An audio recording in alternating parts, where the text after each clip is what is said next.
ఈ డాక్టర్ నిసార్ అల్ హసన్ అనే వ్యక్తి 2003లో జమ్మూ కాశ్మీర్ కి లెఫ్టినెంట్ గవర్నర్ గా పనిచేశాడు. అయితే ఇతనికి కొన్ని ఉగ్రవాద ముఠాలతో సంబంధాలు ఉన్నాయనే విమర్శలు రావడంతో వెంటనే కేంద్ర ప్రభుత్వం అయితే ఈ యొక్క ఉద్యోగం నుండి తీసేసింది.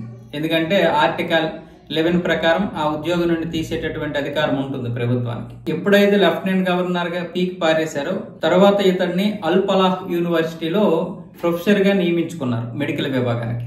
ఇక్కడ గత 2 సంవత్సరాలుగా పనిచేస్తున్నాడు. ఈ యూనివర్సిటీ నుండి చాలా మంది ఉగ్రవాదులు అయితే దొరికారు గత వారం రోజులుగా. దాంతో ఇప్పుడు నిసార్ మీద కూడా అధికారులు అయితే దర్యాప్తు చేపట్టారు. కానీ నిసార్ అప్పటికే మాయమైపోయాడు. అంటే నవంబర్ 10వ తారీఖున ఎప్పుడైతే బాంబ్ బ్లాస్ట్ జరిగిందో ఆ బాంబ్ బ్లాస్ట్ జరిగిన వెంటనే నిసార్ ఇక్కడ నుంచి వెళ్లిపోయినట్లుగా అధికారులు చెబుతున్నారు.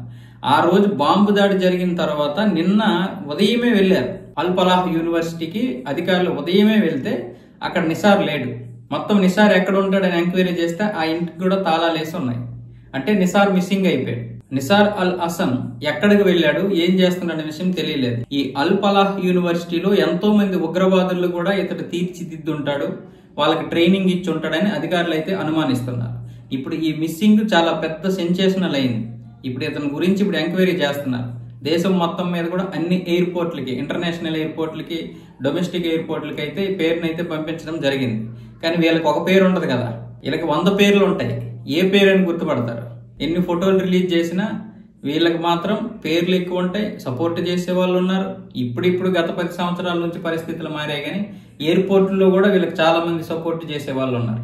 అయితే గవర్నమెంట్ కూడా చాలా నిఘా సంస్థలు ఉండడం, అలాగే చాలా మంది స్లీపర్లు పనిచేయడం గవర్నమెంట్ తరపు నుంచి. కాబట్టి ఇప్పుడు చాలా వరకు అయితే ఈ సెక్యూరిటీ ప్రాబ్లమ్స్ అయితే క్లియర్ అయ్యాయి. కానీ ఇంకా ఉన్నాయి. ఇంకా చెప్పాలంటే ఈ భారీ భద్రత అలాగే ప్రభుత్వం కోసం పనిచేసే వాళ్ళు చాలా మంది స్లీపర్ సెల్స్ గా ఉన్నారు. కాబట్టి ఉగ్రవాదుల మాదిరిగానే ప్రభుత్వం కూడా పనిచేసే వాళ్ళు ఉన్నారు. ప్రభుత్వం కూడా వాళ్ళని నియమించుకుంది. కాబట్టి ఇప్పుడు ఈ ఉగ్రదాడులన్నీ కూడా ఇంతవరకు ఛేదించగలిగారు. కేవలం నవంబర్ 10న జరిగినటువంటి వాళ్ళకి 1% కూడా కాదు, అది కాదు వాళ్ళది 0.001% వాళ్ళ టార్గెట్. మన నవంబర్ జరిగినటువంటి బాంబ్ బ్లాస్ట్. వీళ్ళు చాలా పెద్ద బాంబ్ బ్లాస్ట్ చేయాలనుకున్నారు. కనీసం 1000 మందిని చంపాలని ప్లాన్ చేశారు. 3000 కిలోల పేలుడు పదార్థాలు పోలీసులు స్వాధీనం చేసుకున్నారంటే ఎంత పెద్ద ప్లాన్ చూడండి. AK-47 కొన్ని సంచుల నిండా ఉన్నాయి, బ్యాగుల నిండా. ఒక 2 గదులు అద్దెకు తీసుకుని అక్కడ పెట్టారు వీళ్ళు.